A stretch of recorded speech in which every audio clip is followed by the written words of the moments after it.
have stories. Every single one of us.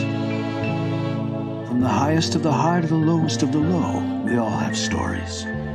Exploring the world for the greatest stories of all time. Hello and welcome. You're listening to the Aron O'Dowd Show. The Aron O'Dowd Show. Our soul is the screen upon which we project our dreams. What's your story?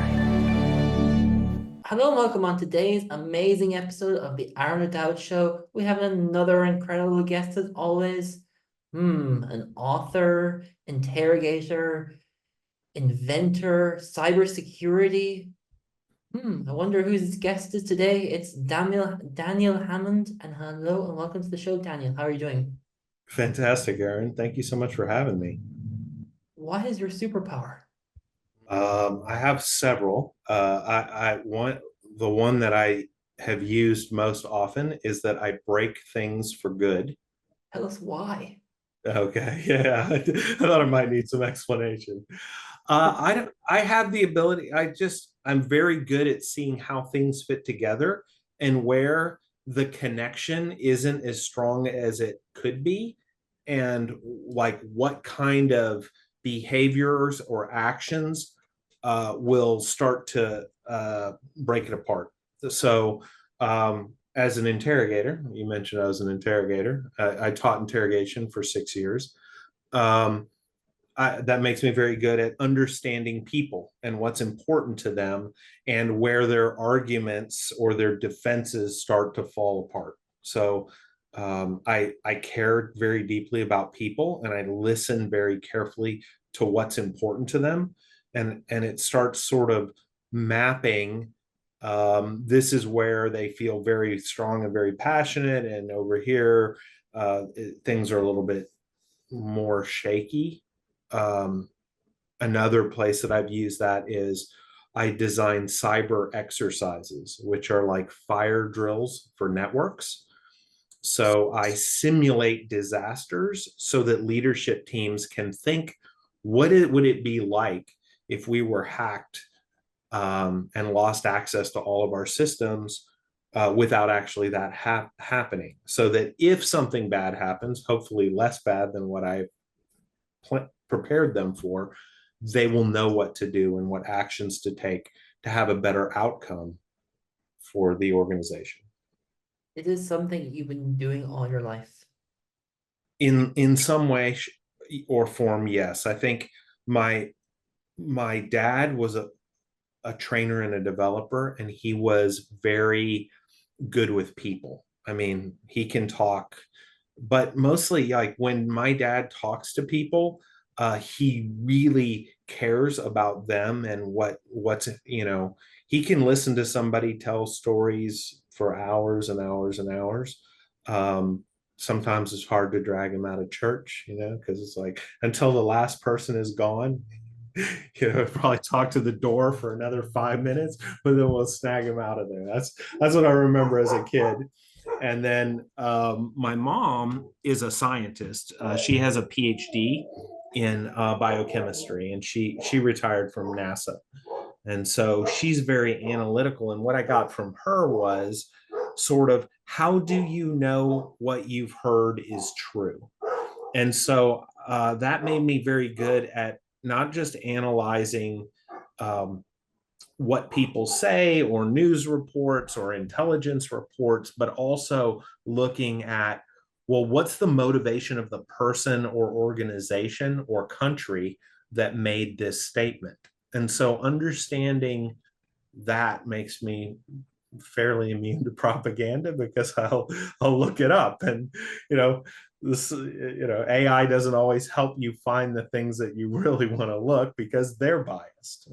So those two things I think really helped me become the person that I am. And then growing up, did these skills come from your parents and then develop through you? Yes, I think they helped create the person I was.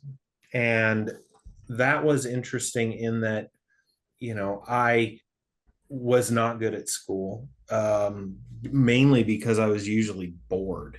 I mean, information, if it's not flowing fast for me, I get very, very bored.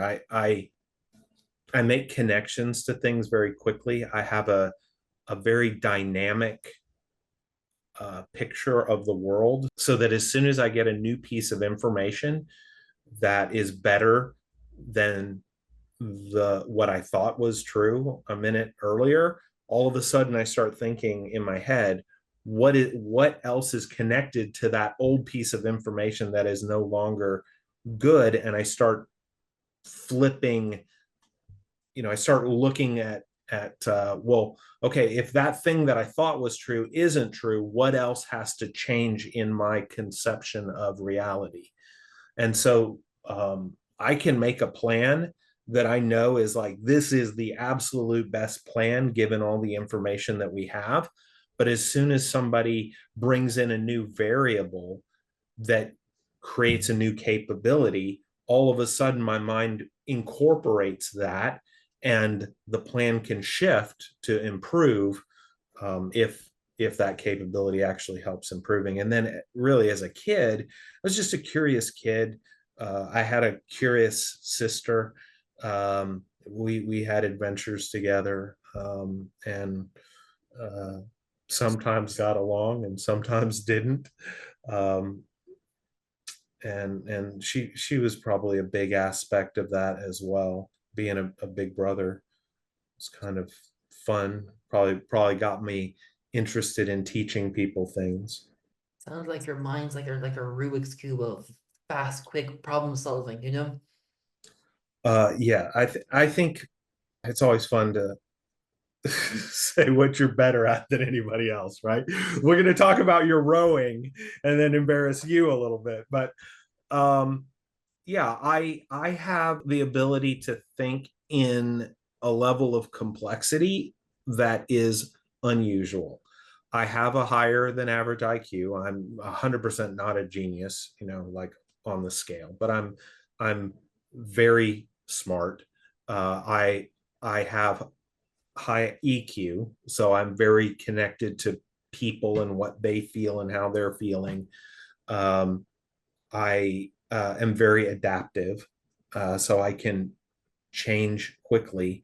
In the Strength Finders assessment, my top 5 are strategic. So that's see various options, right? If we had to solve a problem, I would see like 5 or 6 or 8 possible ways that we might be able to solve that problem.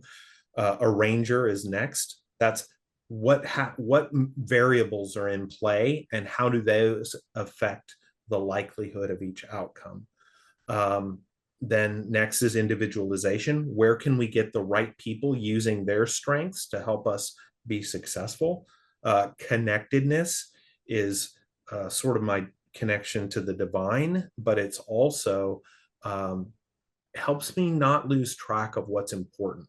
And that's important to all of the people, all of the stakeholders in the project. So for example, I can keep track of what does a win look like for the technology executive, for the operations executive, for the cybersecurity executive, and for the business continuity executive, and create a scenario that's a win for all 4 of those stakeholders. And then my last one is maximizer, which is the solution that's going to get us the most bang for our buck, or the best possible outcome for whoever we're serving. You know, it's funny, before we started recording, we were wearing a Marvel t-shirt of Captain America, and the way you're describing it sounds like you are a Captain America, you know? There's another assessment I took called Print, and it's what is your underlying motivations in life. And when I first read my results, I rebelled strongly because it said my highest motivation was for things to be perfect, which I'm not a perfectionist, Aron, and it hurts for me to say that. but it went on to say for things to be perfect, right, and correct. And my number one motivation is to do the right thing. That's what's most important to me. And I'm not about perfection. I have a Lord and Savior for that. So I just try to do the best I can each and every day. And Did you start off in interrogation, cybersecurity? What was your beginning to all this curiosity and work that you do now? Yeah, so barely graduated high school, but with high enough test scores to get into college. So I did college for a year and a half, and I was so bored that I was like, I'd rather just be working. So I started working at a convenience store and learned everything. Whenever I do a job, my first goal is to learn what do I need to do to be successful in this role. And then I learn, and then that's fast. I mean, like a day or two or three at most, and then it's what do I need to what do the people around me need to be successful, and how can I support their success? And so that's usually like, well, how can I help my manager? And so I often start taking huge areas of extra responsibility because I'd be bored if I just had to take care of my own responsibility. So I just start volunteering. And so I was,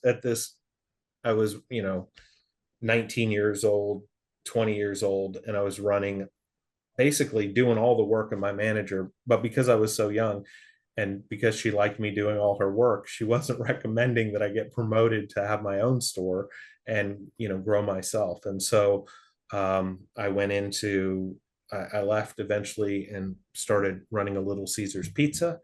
I went from assistant manager to trainee to assistant manager in 2 weeks. I was a co-manager in 2 months. I had my own store in 4 months, and I was a certified training manager in 10 months. So, but then from there, next step up was district supervisor, and now I'm 22 years old. And it's like I'm working 60 hours a week, and I was like, well, I'm going to join the Army because I can work less. And for the most part, I did. And so I went into the Army. I asked, what's the hardest thing to do in the Army? And they said, signals intelligence collector. And I said, okay. And I qualified for it. And so I went in with a four-year enlistment with Spanish language. So they taught me Spanish to the best of their ability. I'm not a particularly good learner of languages. And then I also was a paratrooper. So I was in the 82nd Airborne Division for 2.5 years. And it was an interesting time. And then I was married and had a son, and then got divorced because that's what you do in the Army usually, far too often, unfortunately. And so my ex was back in Texas and I was in North Carolina. So I got out of the Army and went into the Army Reserves. And that's when I became an interrogator. And I graduated and they handed me a diploma and said, you should be teaching this stuff. And so I transferred in and I became an instructor and ended up deploying. I did some more school, didn't finish any degrees, and spent a year in Iraq interrogating some of Iraq's most wanted. And then from there, I became a contract instructor in Arizona and taught interrogation like full time. And they started, if we go back to my do the right thing, they started pushing through a lot of students and lowering the standards to the place where I'm like, I'm not going to pass somebody that can't do the job. So this is not going to be a good fit for me. And so I got into, I helped design an advanced interrogation and analysis course.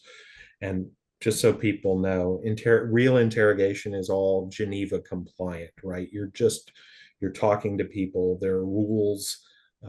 You're not doing anything like waterboarding or stuff like that. It's all just conversations and finding a way to make common ground to where you can get the information you need from the people you're talking to. So it's not like in the movies that we see. Thing like there are some like I really for if you want to see good interrogation tactics, there's a TV show called The Closer, and she is like a police. She gets police confessions, and she was like a CIA person, but she does a very good job of getting them to the place where they feel like they need to unburden themselves and confess to whatever they did. So that was a very, very good show. Also, Lie to Me was very good for detecting deception, seeing where people are not being honest and what that leads to. So those are my two favorite like interrogation style TV shows. Wow. The more you unravel your story, I definitely think the Captain America fits in you in some way. I've barely overthrown a single country and not by myself. And like why military and why interrogation? Like there's so many questions to unpack here in that bit of story, but what was your desire of being there? I went into the military. Well, I looked at the Navy right out of high school, and they rejected me because they said the arches on my feet were too high. So they had their shot at me. And so 5 years later, I went back to the Army, and the Army recruiters are like, yeah, they don't keep your records past 5 years. So, it'll be like doing it all over again, completely fresh. And he goes, I know the Army's not going to reject you for high arches. So I went to the Army. And the reason I certainly love to serve. I am at my core a servant. That's as an entrepreneur, that's hard, right? Because you've to drive a business, you've got to kind of be the boss. And I don't like being the boss. I like helping other people be successful. That's my motivator. So service was a good, my dad was a Navy veteran. My grandfather was a Navy veteran. My mom's uncles served. So, I went into the Army, and honestly, besides having more time off, I also wanted a structure that would allow me to get promoted, where I wouldn't get stuck. Um, and really, anytime I've been in corporate world, I get stuck because I'm able to do more work than a single person can do. And then the cost of letting me go is always higher for my manager than the cost of replacing me, right? So like if I get transferred off of a team, it might take 3 people to replace me, and they're only going to get one person, and then it gets more stressful for the whole team.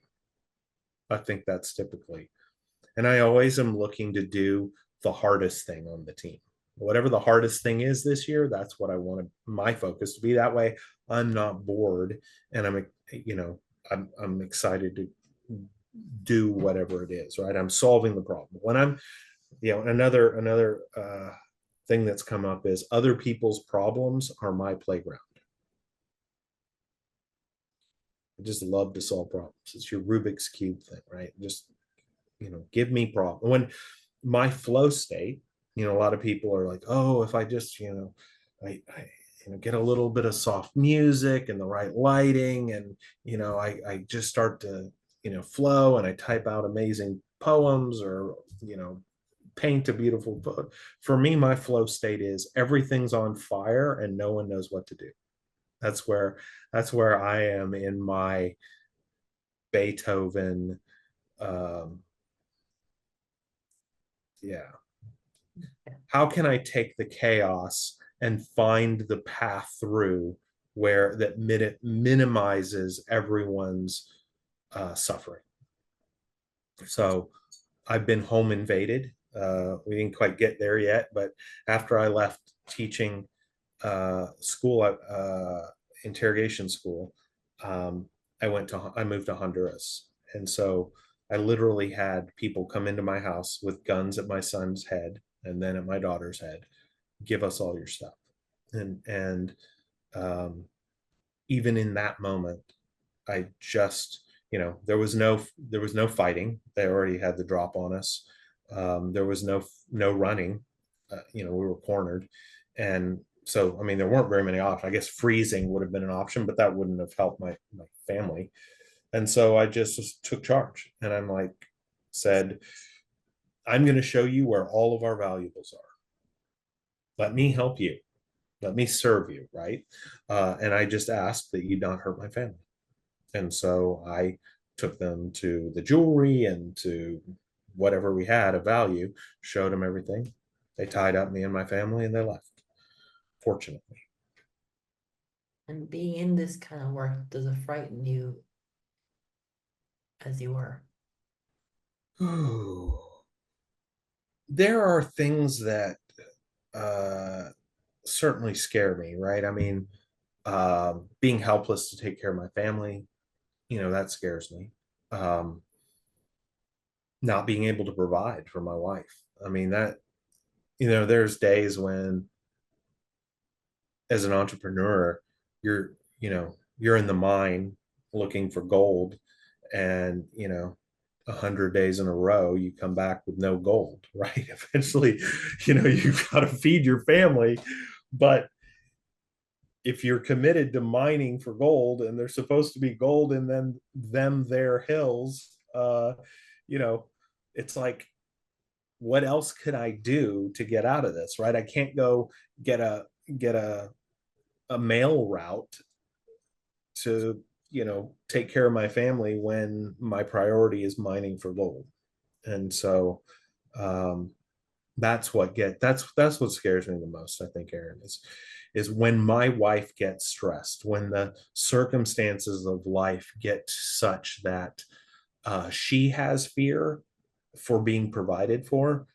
That's what really gets me off my game. You might have noticed I like personality tests. Yeah, I do. So there's the third one, a big five personality test. It's if you were in a room with 100 people, how many people would be less this thing than you? So the scale is from 0, if nobody would be less this than you, to 99.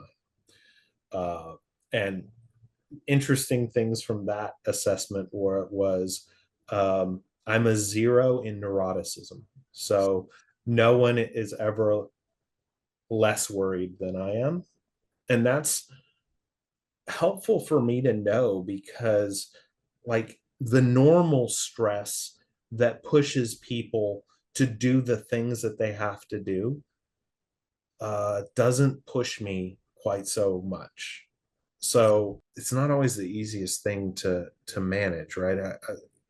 I won't say that I wish I stressed out more, because I like having this peace within me. Um, I think my faith has a lot to do with it. I volunteer in an inner healing prayer ministry, and help people see the things that they've accepted as truth within their life that are kind of lies of the enemy, and helping them let go of those things. I went through this process myself, and really it let me let go of a lot of things that I picked up as a kid that just weren't right. And letting go of those things, right? When you don't have anxiety that you have to manage, and you don't have to keep track of all the lies that you've told people, it frees up a lot of, I never think about, oh, I wonder what so and so thought about me. That's nothing. I show up, I give my best self, and I just count on grace. And if I screw up, I take ownership of that, and I try to make it right. Wow.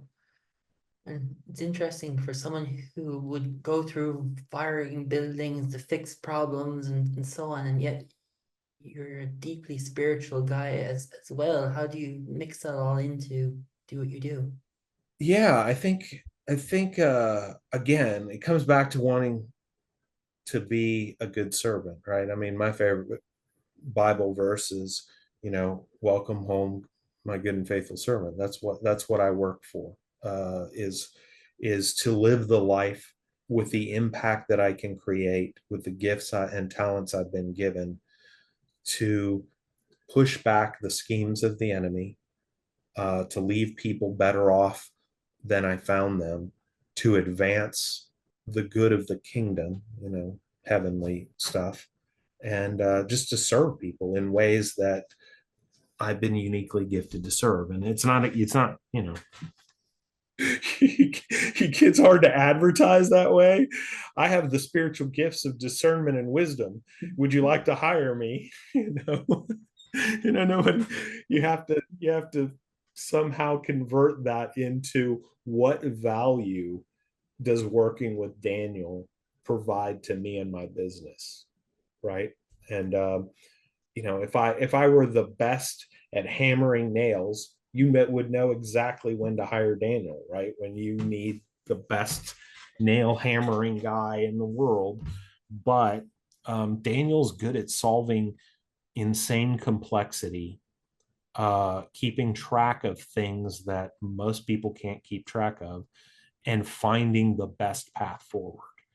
Literally, I've been an entrepreneur for 5 years, and trying to figure it out what I do. I thought I'd sell cyber exercises as an entrepreneur, but then the pandemic happened, and nobody's going to buy a simulated disaster for their business when their business is already in the middle of a massive disaster, right? This is like, we've already got one. Thanks. We don't need another disaster. And they're not going to spend money for it either, right? I mean, even if they were interested in practicing their cybersecurity, the uncertainty of what is this pandemic going to do for my business is not going to let me spend money on stuff that's too far away from meeting my necessities. It's like the hierarchy of needs situation. And so I kept evolving. Yeah. What was the transition going from, studying and teaching and interrogating to an entrepreneur?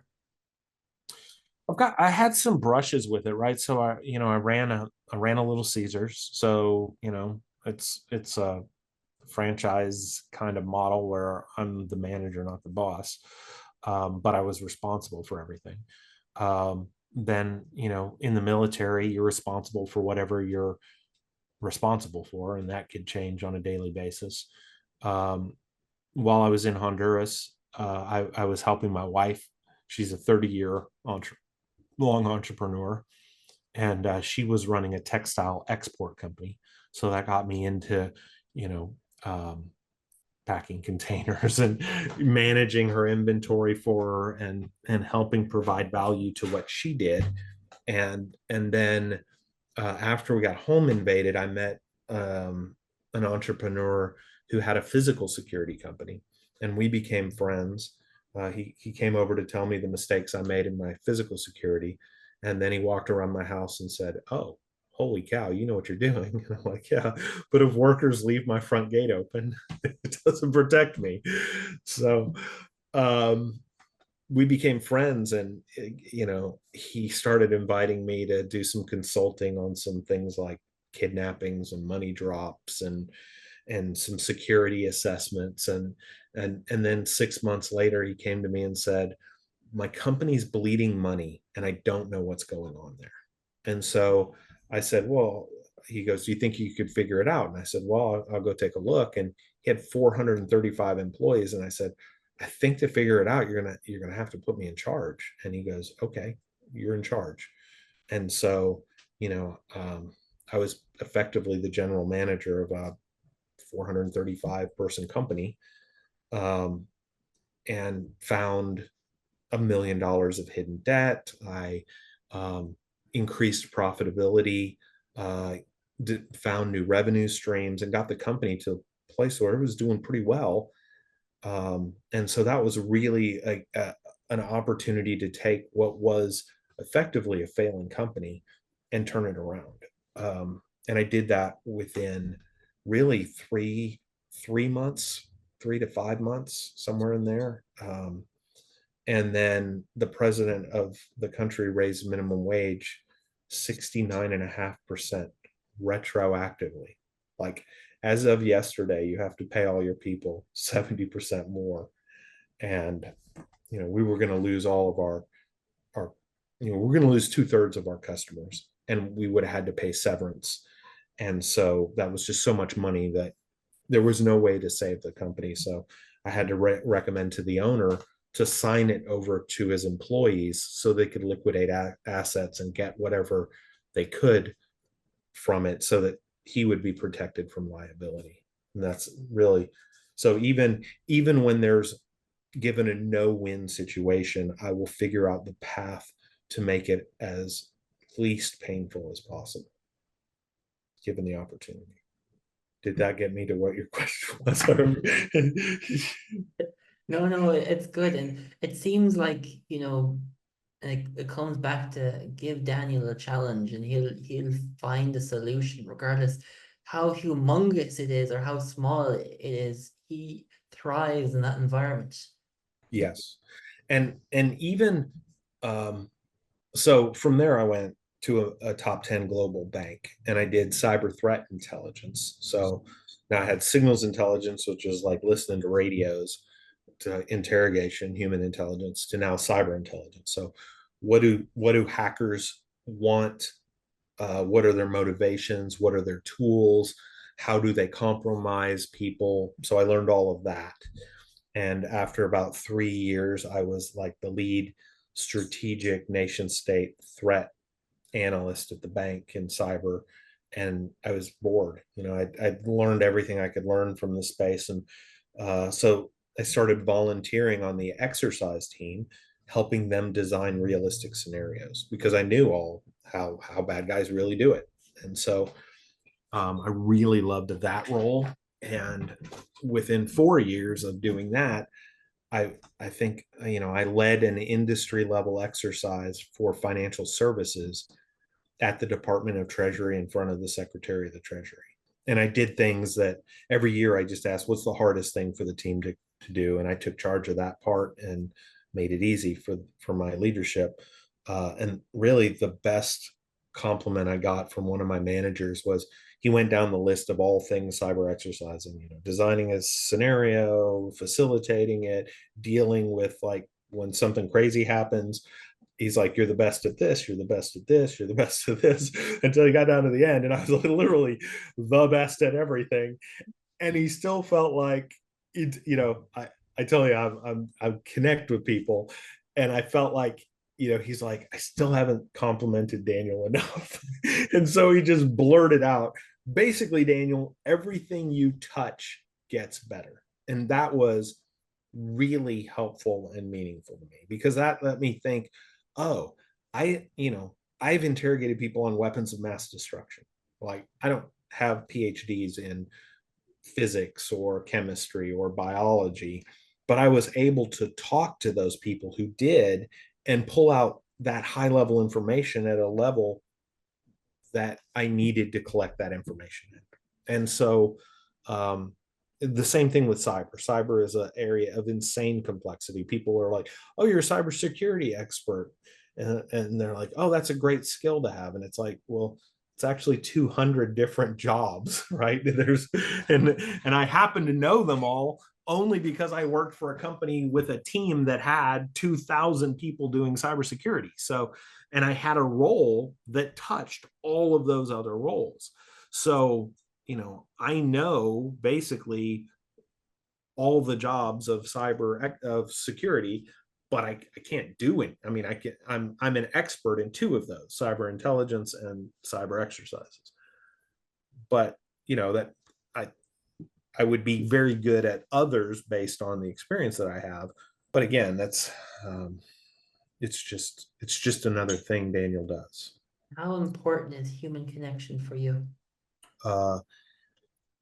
I don't think that you can do anything successfully and with impact without it. So I hope that, I mean, really, it's everything to me. I mean, obviously, I would say the divine inspires me the most, right? But I believe that we were all created in God's image and that we were created with a purpose, all of us. So I've never met anybody that I thought was better than or less than me, right? Everybody is special. everybody was created with a purpose from God. And I believe judgment is God's job. So I try not to judge anyone, including myself. And, to be fair, I think I have a unique, I mean, how many people do you know, Aron, that have literally sat knee to knee like that, knee to knee with somebody who probably is responsible for killing 100 to 200,000 people? It's quite rare. Yeah. And he, that's Saddam's cousin, Chemical Ali. I had two detainees in the top 10 most wanted in that country. He's number 5, and he told me everything that I needed him to tell me, truthfully and honestly. We had such a rapport that when I told him I was leaving, he teared up and was speechless for 5 minutes, like 5 minutes not being able to say a word. That was the relationship, the connection that I had with somebody who, and it's hard to judge people by your standards when you're not part of their culture, right? And I'm not saying what he did was justifiable or anything like that, but you look at things like Nazi Germany, and it's like, the German people almost conquered the world, but it's not like you would say how many of them were fanatical to, extermination of the Jews, right? Well, probably a very small percentage of them, but how many of them participated in it? A larger percentage. How many of them were aware was happening and didn't push back? A larger percentage.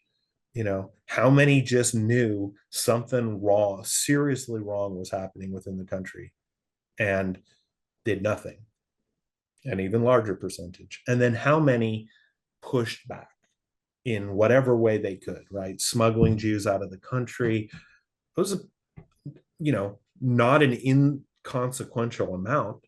And thank God they were there, but it's not, the values there are not the same. I learned things like, oh, if I'm driving down the road and I run over your kid, then my tribal leader talks to your tribal leader. They tell me how big of a check to write to pay for killing your kid, and then we're good.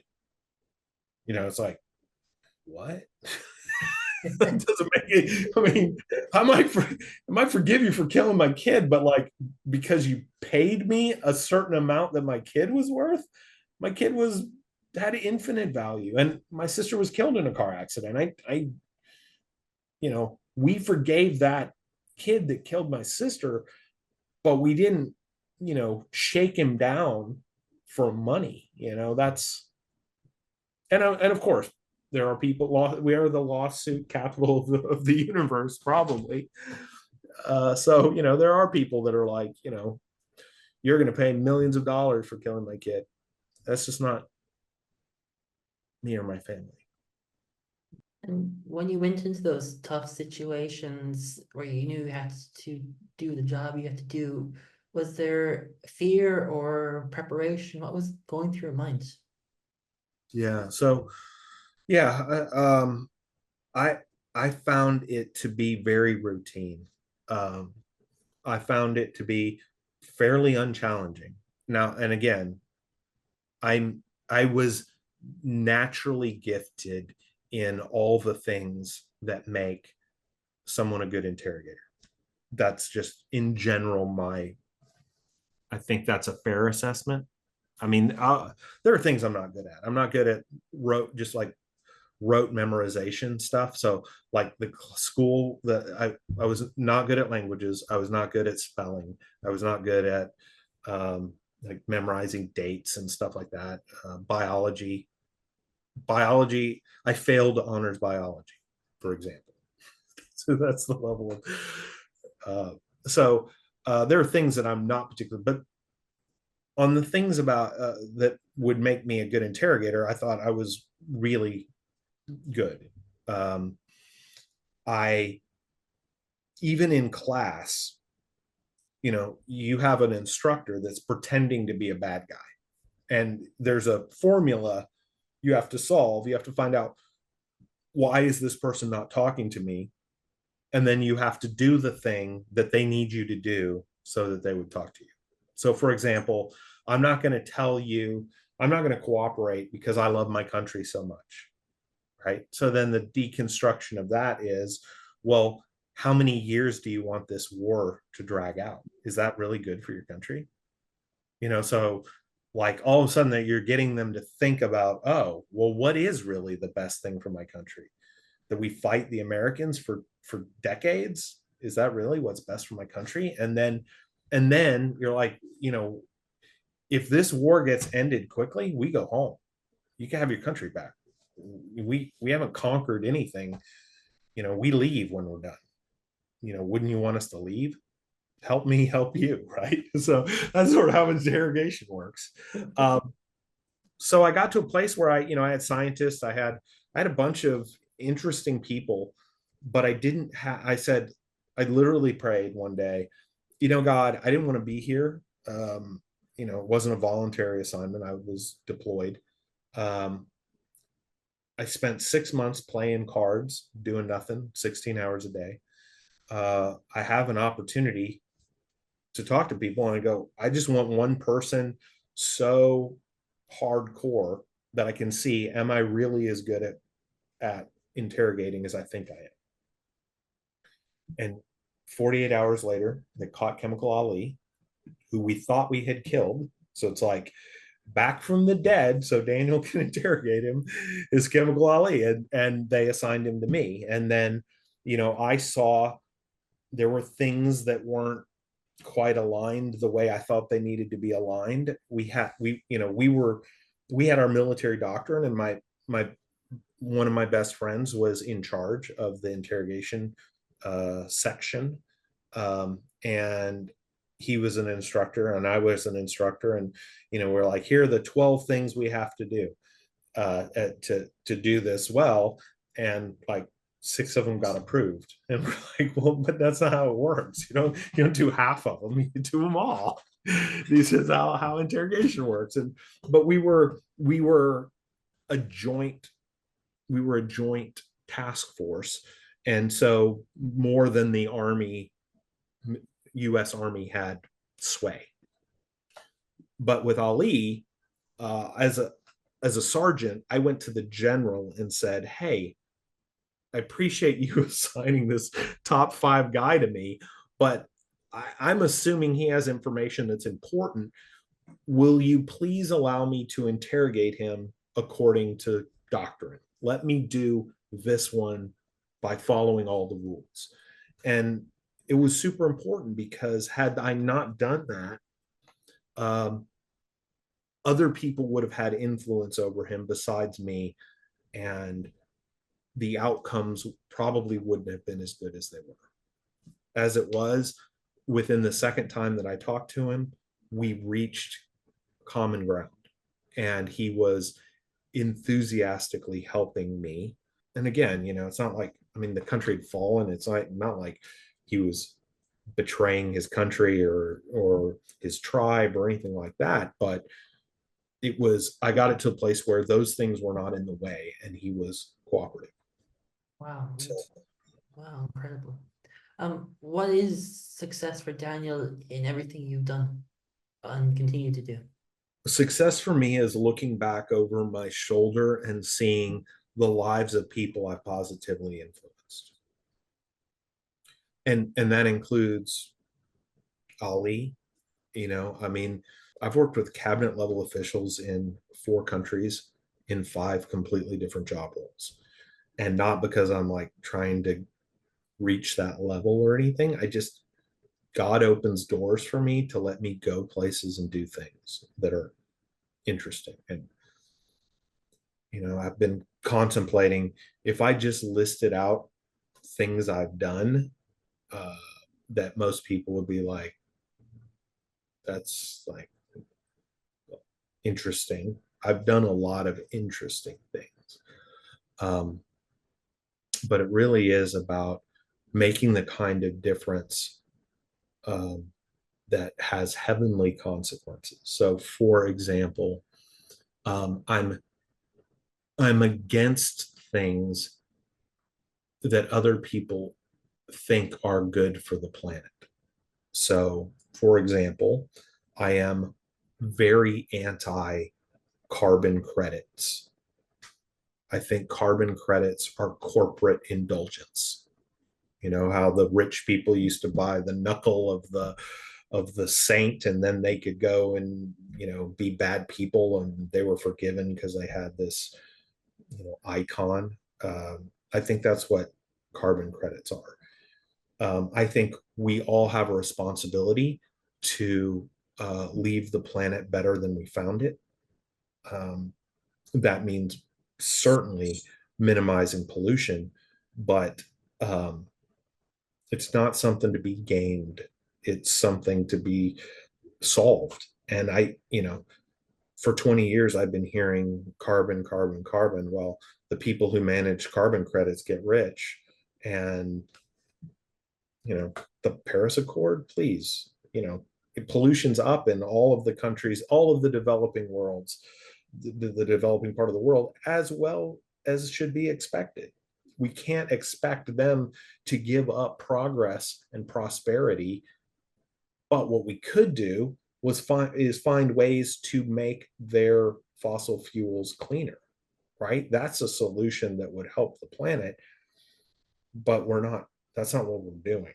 We're just playing a game where certain people can feel they can feel virtuous about themselves without having really made any sacrifice or made the world a better place.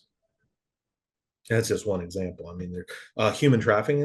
I would love to bring up human trafficking.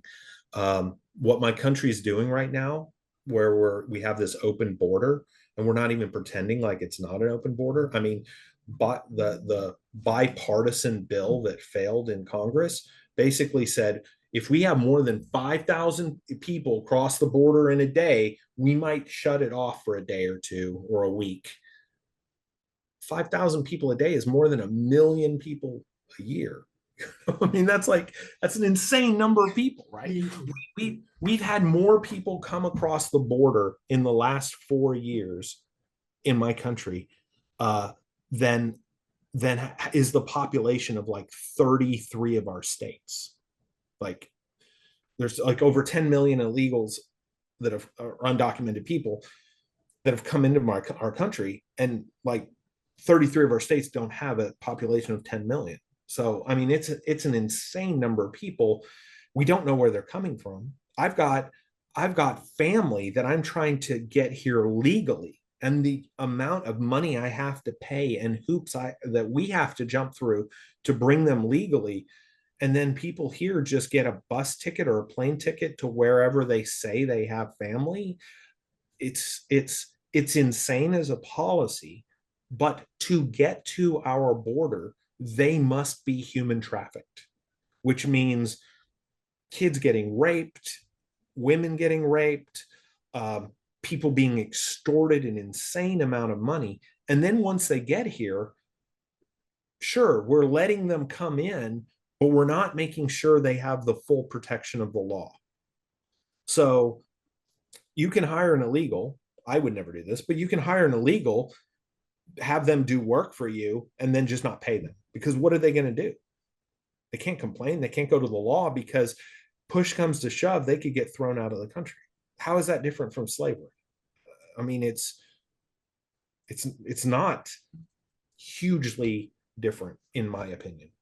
So also, the human traffickers used to make $500 million a year trafficking people. It's now 13 billion in 4 years. I don't believe we should be giving cartels $13 billion by having bad policy. It's horrible. So you can see one of my buttons is injustice. No one should be trafficked. If we need more immigrants, we should find a legal way, and we should lower the bar, but still fully vet the people that come into this country to do the work that we need them to do and to be part of the culture. um, you know, I don't think that our country's served well by having like these little places where it's more like Afghanistan than the United States of America. Afghani refugees should be welcome anywhere in America, especially as they adopt an American way of life while keeping the traditions that, you know, aren't illegal. Yeah. For sure. And Daniel, what is your dream that you want to achieve on this planet? Yeah. Well, as I said, really, I just want to be, I want to make kingdom impact. And my dream is to help 1,000 kingdom focused entrepreneurs achieve their dreams. How's that? That's good. Wow. And how are you doing it? Is it nonprofit? Is it entrepreneurs? How are you making that Yeah. dream a reality?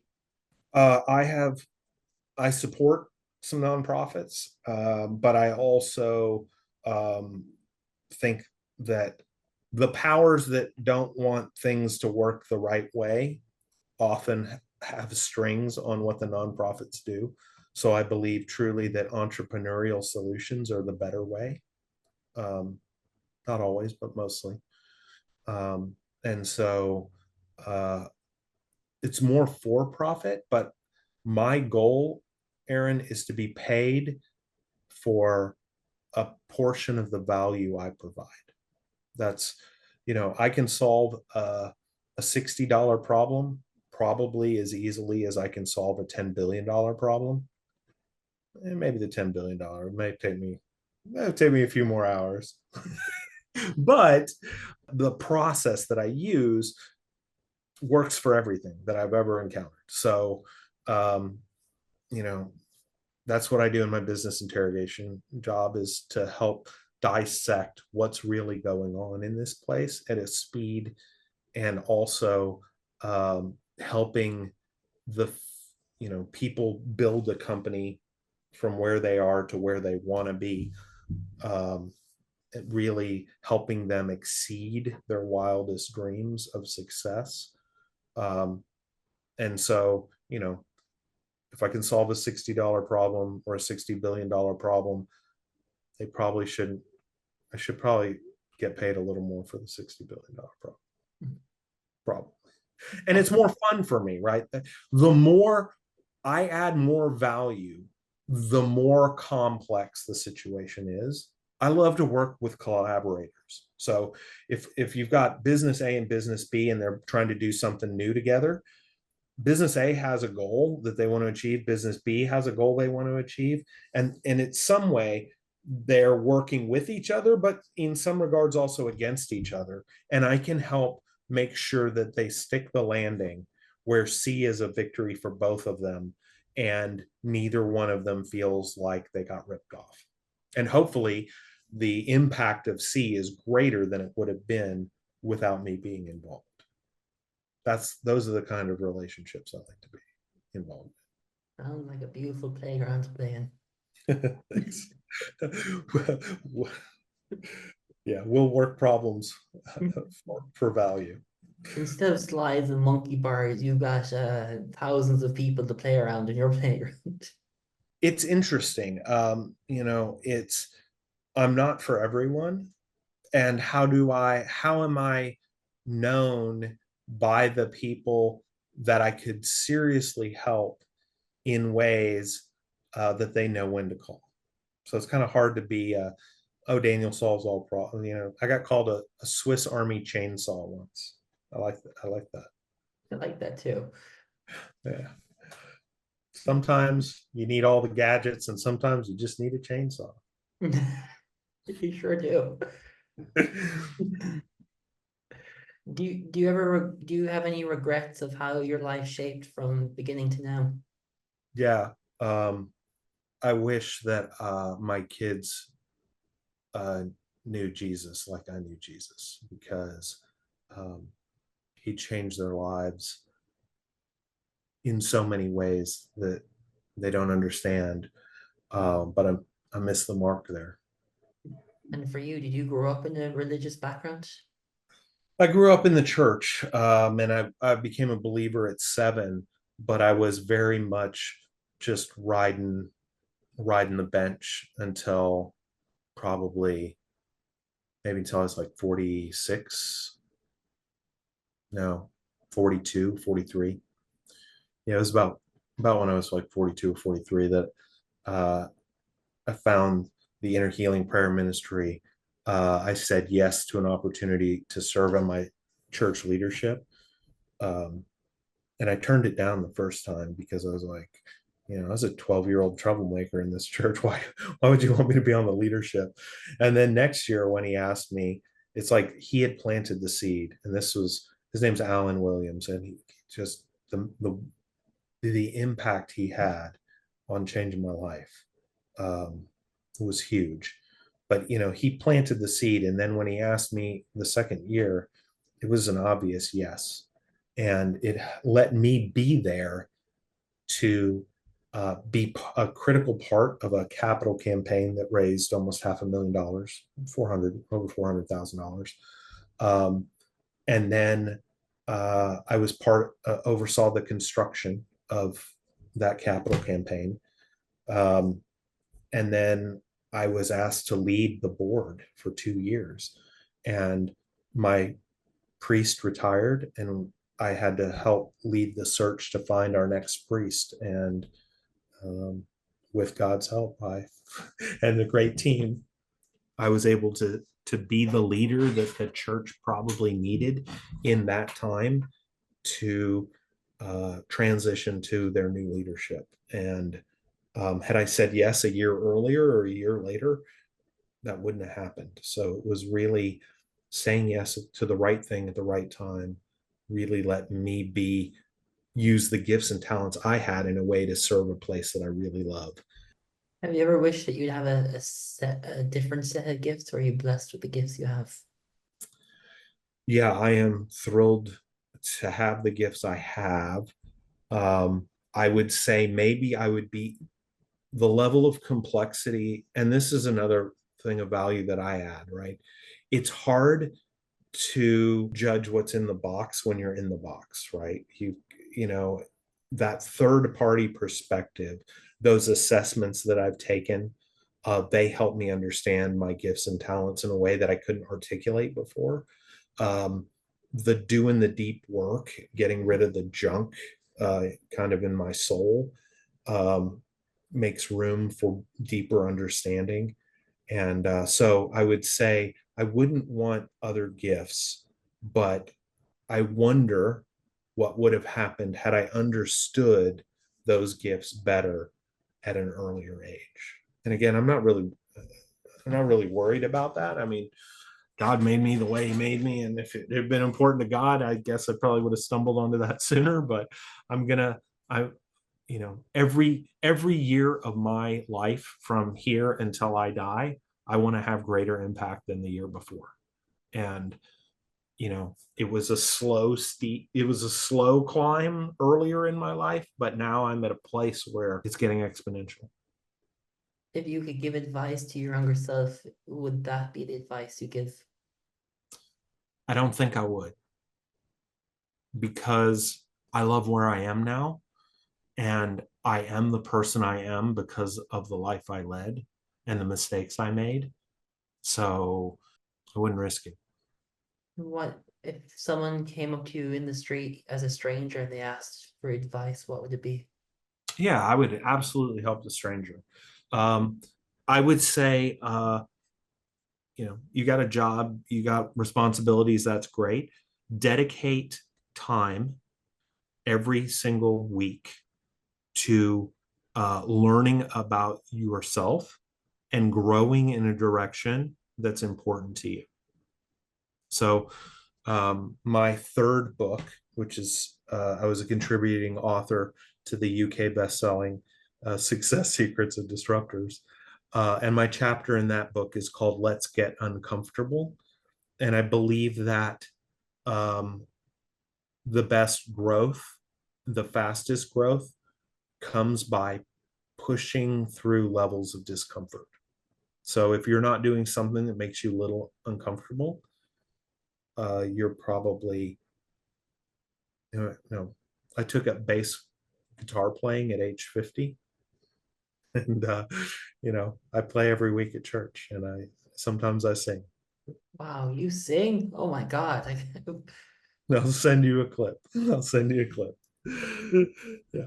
I didn't say I sang great. I had an incredible range and was in the choir as a kid. And I had a very high pitch too. But my range shrunk so much. But I'm getting better at it. I had a dry 20 or 30 years, but in between. I'm the least talented musical person in my family, on my mom's side for sure. My cousin is a world-class countertenor. My aunt and uncle were both in the top 3 oboists in the world. Um, my aunt had perfect pitch. She could hear any sound and tell you what note it was. Both of my cousins were the youngest soloists in the 400-year history of the Vienna choir boys. I got a little talent, but not that much. Nobody's paying me thousands of dollars to hear me sing, Aron. But yet you have the musical blood in you in some way. You're an author. What makes you enjoy the writing of all these books you've written and collaborated in? Yeah. The first book I wrote, I always thought that I had it in me to write. But I never had a good reason to write. And then my partner and I, with our significant others, built a nursing school in Central Honduras. We raised $235,000. And after we finished that project, it's a nursing school and clinic, we were looking, what else can we do and how can we raise money for it? And my partner is an organizational psychologist that used to work for NASA. And he had a system called customer driven leadership. And he was retired, but he showed me his system. And remember how I said I could break anything? Mhm. That is the exception to the rule. I looked at his system and I saw, I can see how I can screw this up for a bit, but I see also how it repairs itself and it evolves past the problems I cause. And I would also get fired after the first month.